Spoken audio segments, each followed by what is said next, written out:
Right. Sa madaling sagot, we participate at an individual level muna because, you know, we're wired to participate. Ang utak natin, unlike any other brains, lower developed brains, we have this thing for social connection. Okay? Regardless na introvert ka or what, there's an aspect of us uh, that coincides with no man is an island, right? At an individual level, we have our reasons to participate kasi the common denominator is yun na nga, may utak tayo. And mamaya pag-uusapan natin ano yung mga parts ng brain, naging ano na to, naging anatomy class na to, that allows us to participate. Because participation in this case is a matter of survival. Tandaan yun. We participate because at a lowest level, sa pinakamababang level, we want to survive. Alright? Again, we're motivated to participate to get our needs, to get our wants. There's some level of participation. There's a level of movement. Okay? May gusto tayo, be it basic necessities, pagkain, tahanan, maayos na damit. There's a level of participation that we need to do to acquire our needs. Alright? Familiar ba kayo kay Maslow? Itong person na to? Yes po. I think na-discuss ko na rin to sa mga dati. Okay. Sa mga iba nyo bang subject, na-discuss nyo ba yung mga ganito? Mga motivational theories? Napahahapyawan po. Yeah. Kasi it's the common denominator of what we do. We're motivated. If we're not motivated to do it, then we're not doing it. We participate because we're motivated to participate. We participate because it's in our brain to participate. We are social creatures. That is the thing that makes us different from other animals. There is a part of our brain that tell us, no go. Huwag mong gawin yan. Yun yung higher order thinking. Because imagine, kung lahat tayo ginawa natin ang gusto natin lahat sa mundo, ang impulses natin, sa tingin mo makakabuild ba tayo ng mga communities? Malamang marami na nag-away niyan. And there's a part of our brain that tells us, huwag muna kasi baka mapaaway ka kay ganito, baka maging conflict kay ganito. It's a higher order thinking. That will discuss later. Okay, so yun na nga, tandaan nyo yun ha, a part of our brain and motivation. We're wired to participate, we're motivated to participate. Now, I'm gonna divide this into 3 levels. Yung pinaka-mababaw na level, bakit tayo nagpa-participate? Yung gitna at yung pinakamataas. Okay? Sa pinakamababang level, level 1, because it's based on survival. When you say survival, it doesn't mean may mamamatay agad, ganun, may kailangan mamatay. There's this sense that tell us that I need to do this.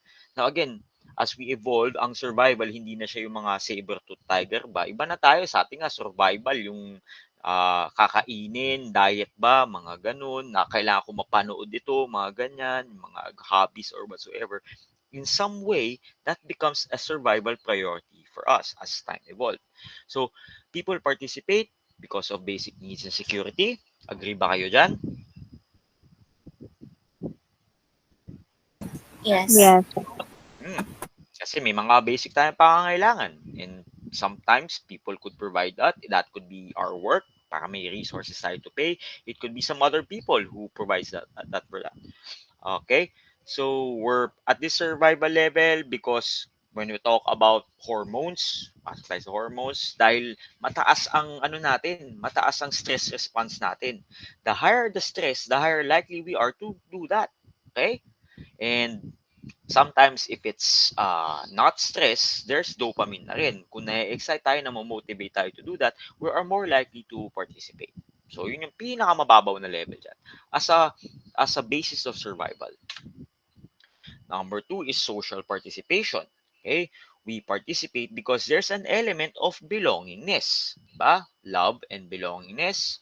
There's an element of emotions, lalo na pag attached tayo sa tao na to, we feel good feelings about them. Yung jowa nyo, yung asawa nyo, we're more likely to participate. Because, again, emotions allows for better connection.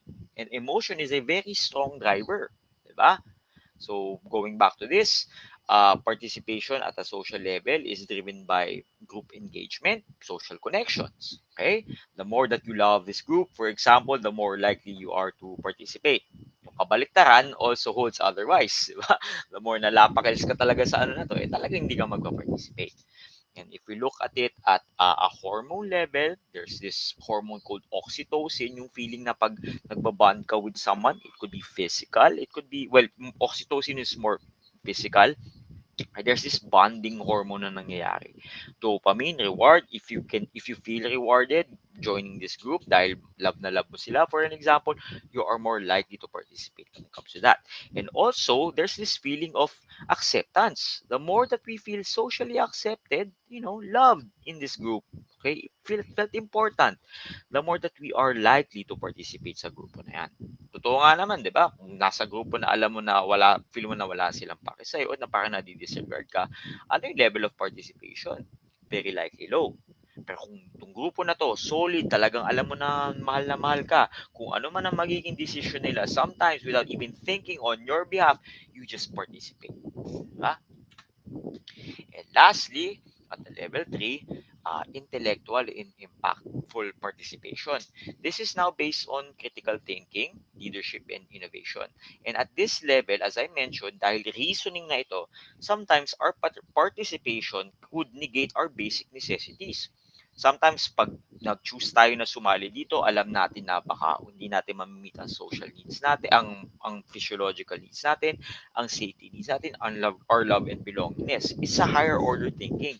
It's almost like walking by faith, not by sight. Right? Alam mo na nagpa-participate ka dito kasi pagtagal, yung outcome na matatanggap mo is greater than, the struggle that you are feeling right now. It's a higher order thinking. It's like thinking 10 steps ahead regardless of ano man na nafe-feel mo right now. Okay? Usually makikita natin to dito sa atin right now, sa gobyerno, sa eleksyon. Bumoto ka, it doesn't mean na pag bumoto ka, you get what you want right now. It's betting on a hope that the person that you try to vote, that you vote, will provide something great. It's a promise, holding on to a promise. And promises, of course, requires time, requires space, and more importantly sa part mo, requires trust. Alright? So, mga hormones related to that, serotonin, endorphins, right? Participation is driven by ethics, as mentioned, by long-term goals, and by problem solving.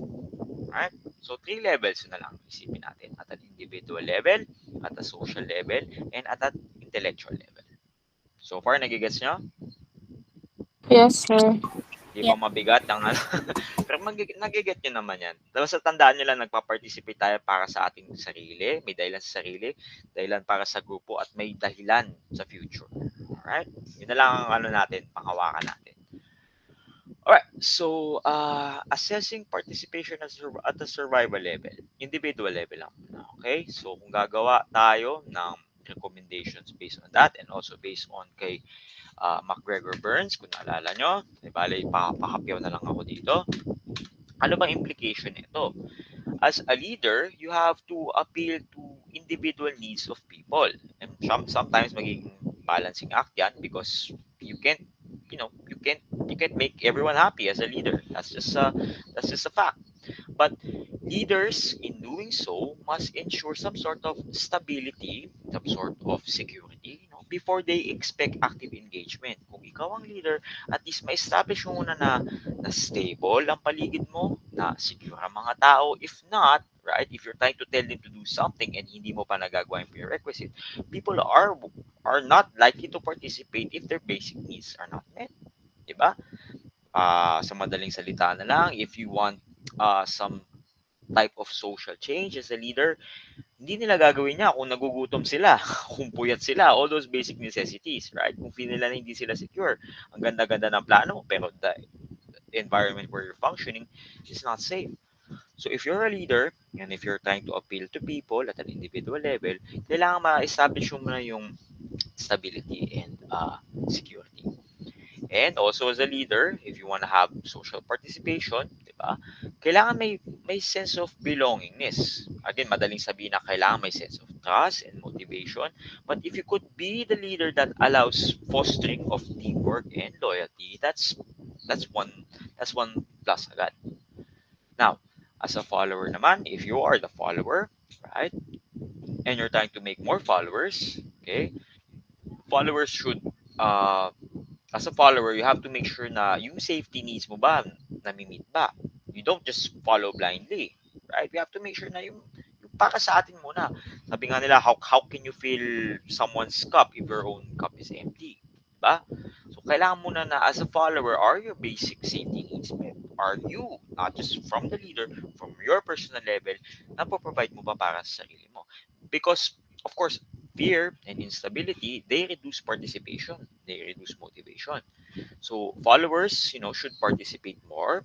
Okay, you will participate more if you feel valued, connected, and emotionally invested. So as a follower, you have to make sure din yung pinaparticipatean mo ba, feel mo ba na valued ka? And of course, hindi naman yung sobrang valued na parang entitled ka agad pag ginawa mo to may matatanggap ka na agad. In a sense na alam mo na kaya mong i-prioritize ano yung grupo na mas highly valued ka, ano yung less middle valued ka, low valued ka.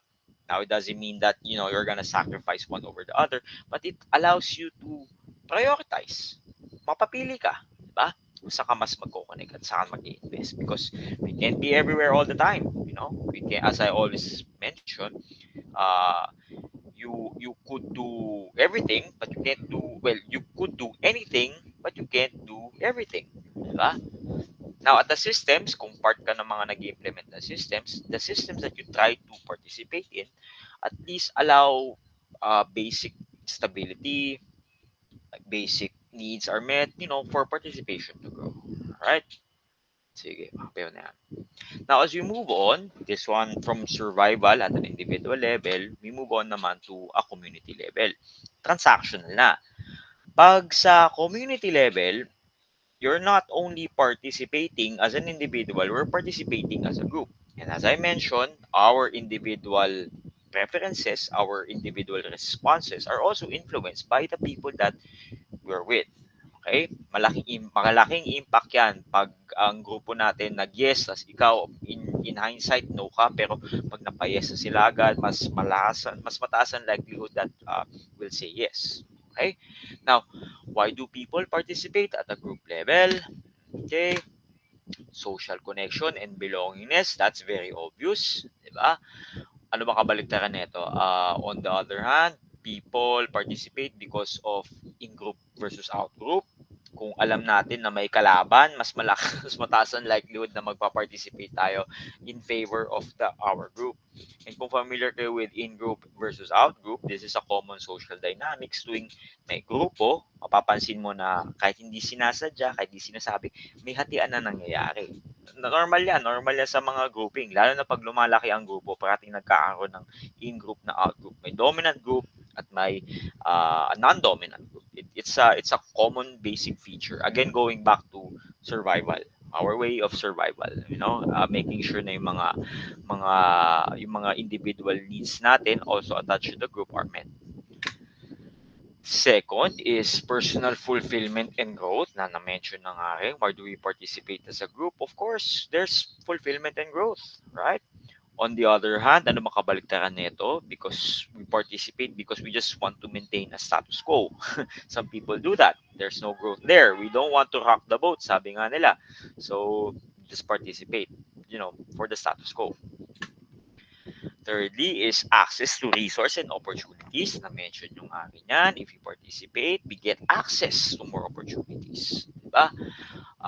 Ano bang kabaliktaran yan? Because we're insecure. Kung participate tayo dahil insecure tayo, ayaw natin may makukuha ng mga resources natin. The fact na may threat, lalo tayo napapakall to arms. Insecure that. Okay? Fourth, health and well-being. Kasi somehow our health and our mental well-being is attached, attributed din with being around good people. Totoo nga naman yan eh. Diba? Good vibes, good people. On the other hand, pag binaliktad natin to, we participate because of competition.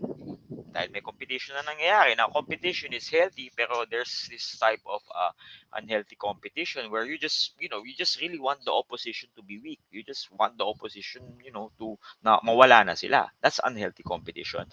But if competition, participating in a group, brings out the best in you, that's good. But that's a way of putting competition that improves health and well-being. Number 5, civic duty and advocacy. We participate at a community dahil It's our duty daw. Right? Ano bang kabaliktaran nito? Because of group identities, perhaps, and biases na rin kasama dyan. Now, we could think of different examples why people participate, good and bad reasons, from work to religion to politics. But then again, ang common denominator naman nito at a group level is that communities work together for collective problem solving. Do you agree, ladies and gentlemen? Tayo ay nagpa-participate bilang grupo dahil lahat tayo ay may common na problema. Any disagreements?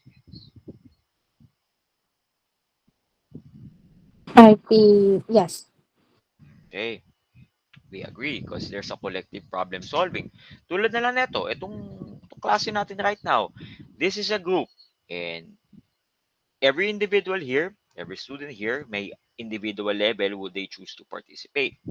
Now, as a collective, right, we are motivated to do this session that we're having right now. You are present because the collective problem solving, the collective goal that we want to do is to pass the course. Agree? Diba? Kaya tayo nandito right now. We're motivated. Yes po. Yes. So that's just an example. A collective problem solving. All right? Sige.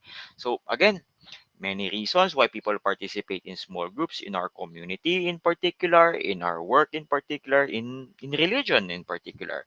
At this level, we'll focus on this muna. Okay? Collective problem solving. Maraming dahilan pero yan muna. It's a matter of a win-win situation or else lose-lose. Pag matalo isa, talo ang lahat. Pag manalo isa, panalo ang lahat. Alright, sige, mabilis na lang. Theories. So, pag titignan natin yan, theory number one, social capital theory. Sa madaling salita, kung ang isang tao sa grupo ay nag-grow, naging influential, lumakas, under this theory, lahat tayo lumalakas din. Kasi kung ang kakilala mo ay ah, naging mas influential at dahil kakilala ka niya, therefore, ikaw din, tumataas din ang impluensya mo. Kumbaga, kaibigan ko si ganyan eh. Ganun yun eh. So that's why we help. We participate in helping other people and also in helping and other people help us because of this social capital theory. Social, tao, kapital, ibig sabihin wala pang nangyayaring ano pero may potential ka na theory. So it's only as good as sabi nga nila that chain is only as strong as its weakest link, 'di ba? Ang kadena ay ang lakas ng kadena ay base lamang sa pinakamahinang link niya. And if every link becomes stronger, the entire chain becomes stronger by collective strength, 'di ba? Game theory at cooperational level. Sa game theory, there's an optimal level of cooperation and sacrifice that bring long-term benefit. Kung naalala nyo ang game theory, under this theory, there's this invisible hand that helps people, that dictates individuals and group to cooperate and to compete at an ethical level na at the end of the day lahat nakikinabang. All right? So it's like a matter of give and take is the key to harmony. It's not a matter of giving lang or taking. There's a level of exchange, give and take na at the end pag titignan natin kahit nawawalan ka, may makukuha ka din. Pag pinatakbo natin 'tong laro na to in the long run, lahat will benefit. All right? Ano ba example ng game theory? Kunyari sa isang lugar, sa isang region, feel natin na pag magtayo tayo ng isang business, kung tayo lang yung nandun, sa atin lahat ng profits. But would you agree na kung may competition ka in the area, mas maraming tao, customers ang lalapit sa region na yon? As an example of game theory. So kung mapapansin niyo sa mga commercial areas, bakit may mga halos pare-parehas din ng tinitinda, gano'n ba? Bakit lalong dumadami? Because it actually helps other businesses in a sense na 'pag alam ng external customers na, "Uy, gusto ko kumain dito sa lugar na 'to, marami tayong kakainan." Mas malaki ang chances na pupunta sila do'n. And under this theory, if we play this in the long run, no, lahat ng players of the game mabibigyan ng opportunity to profit. Alright? Medyo nagigets yung game theory. In-explain ko ng papyaw eh. So far, nagigets Yes naman. po. That's the game theory. Adam Sandler, Adam Smith, Adam Sandler.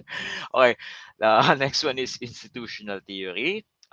Sa madaling salita lang is if we understand how participation would benefit us individually, as a group, it has multiplied effect.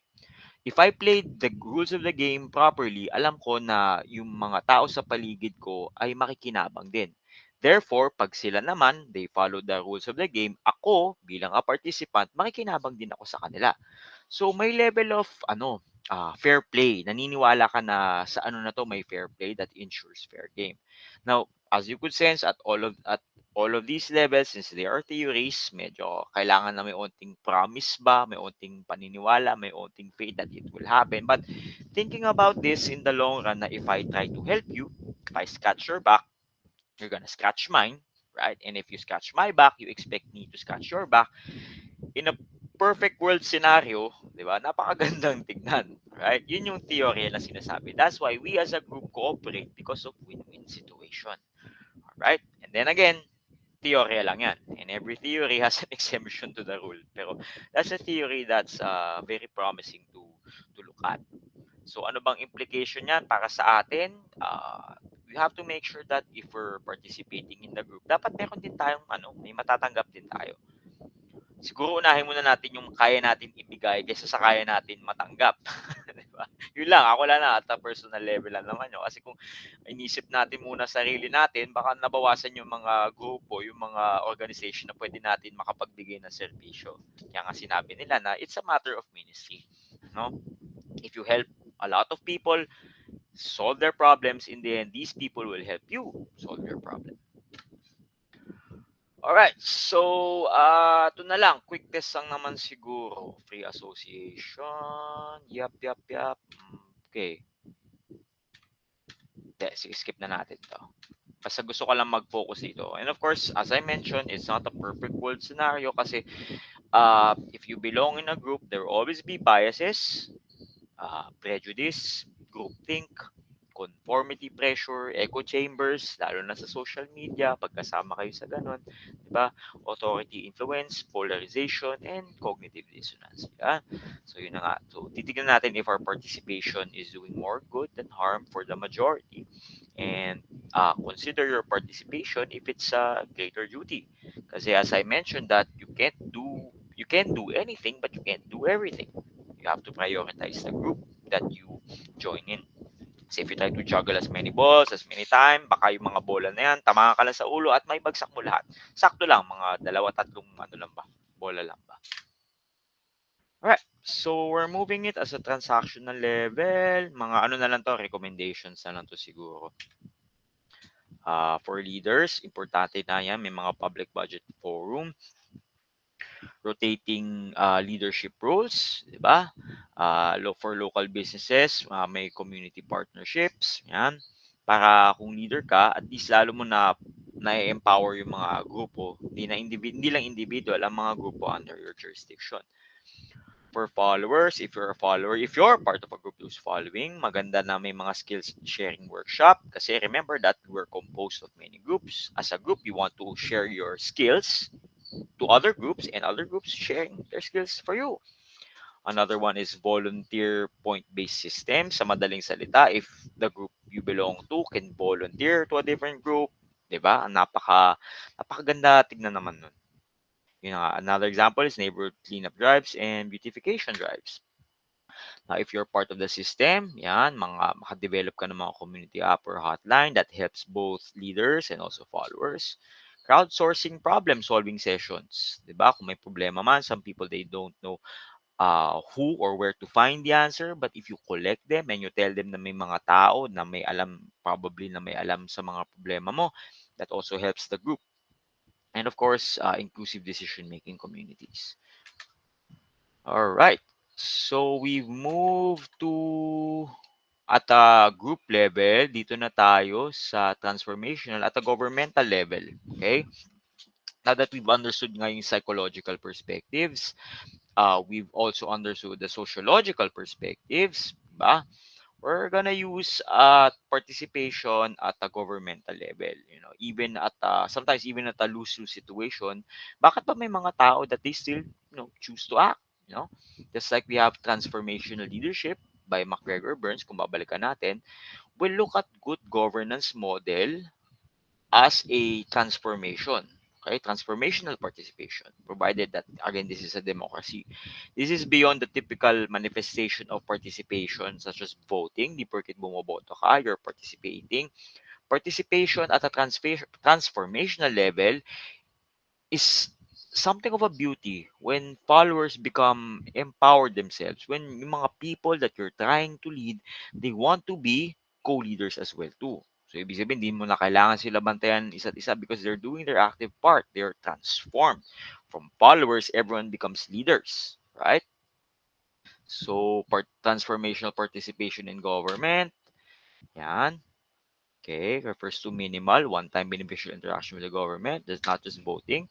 Transformational participation, wherein citizens actively participate, shape policies, co-create solutions. Very important in engaging sustained change because the leaders themselves, malay ba nila kung anong pinagdadaanan natin at our level. With transformational participation, the leaders themselves, they empower yung mga informal leaders to become formal leaders na rin, to be shepherd, right? Shepherd of many other flocks. Okay? Alright. Sige. Copy na lang naman. Diba? Kung naalala nyo ito, first problem, yan lang nga, based on a meta-analysis about around 10,000 organization. So, number one is leadership. Okay?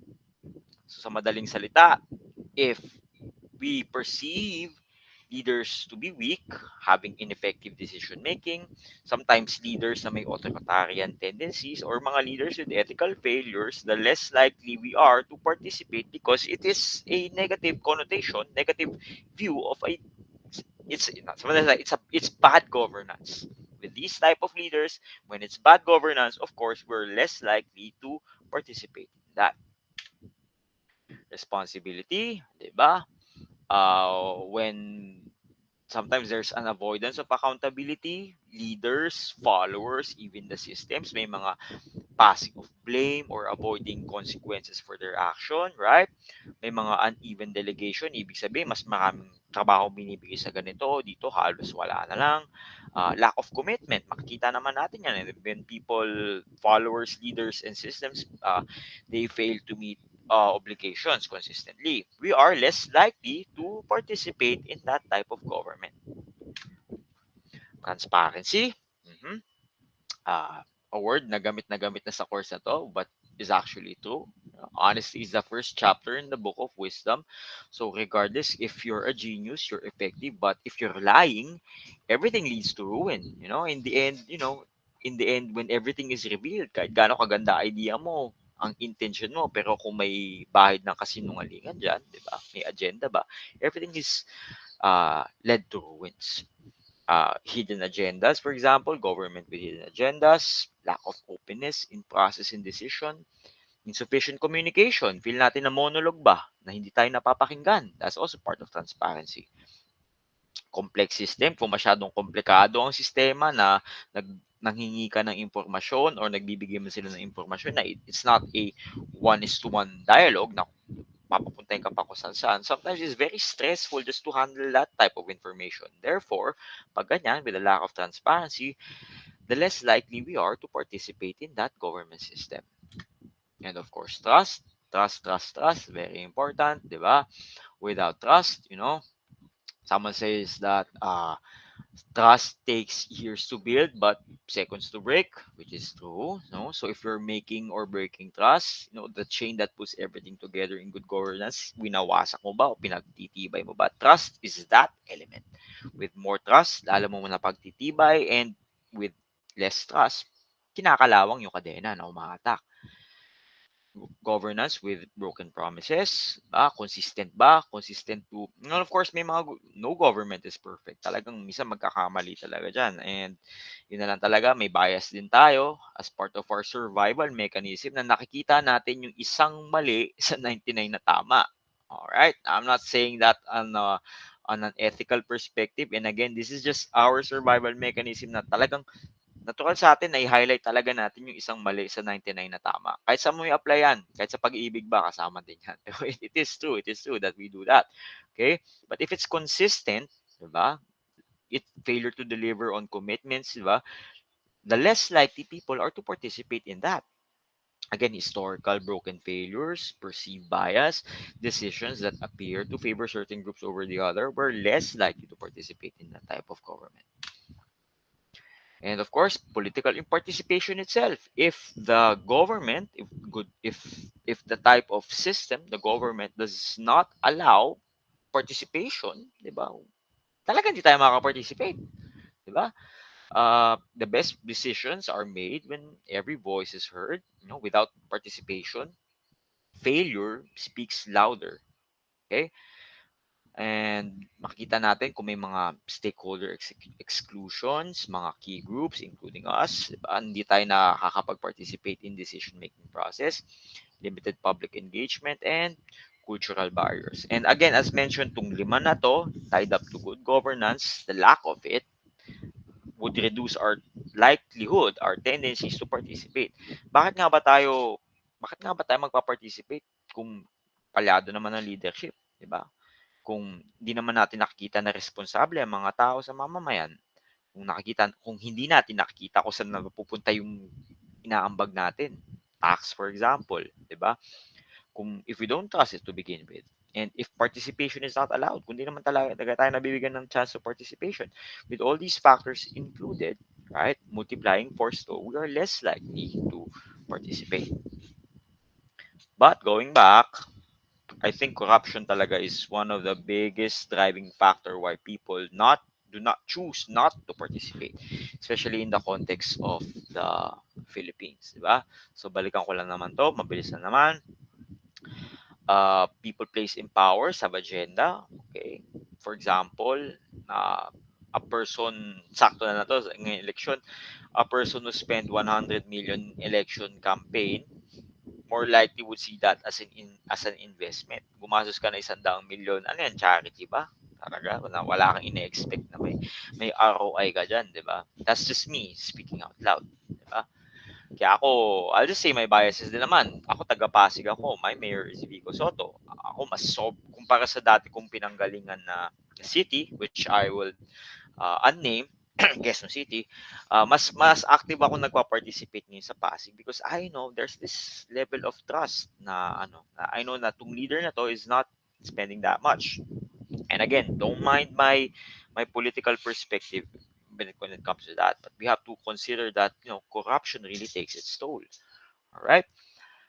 Sabi nga nila, leaders and followers are more prone to corruptive uh, behaviors and thoughts because there's moral disengagement. Everyone does it. Lahat naman ginagawa ito eh. 'Di ba? Itong excuse na to na normalize on corruption, suggesting that it's a common practice. So, there's nothing wrong with participating in corruptive practices. Again, that's moral disengagement. Worst case, when people think that, it's for the greater good. Pag ginawa ko tong unting mali na to, it's for the greater good of people. No, individuals justify their corrupt behaviors by claiming na necessary daw kasi may higher purpose ito para sa pakinabang ng iba. Yon. Power and control because some leaders and followers believe na I deserve it. No?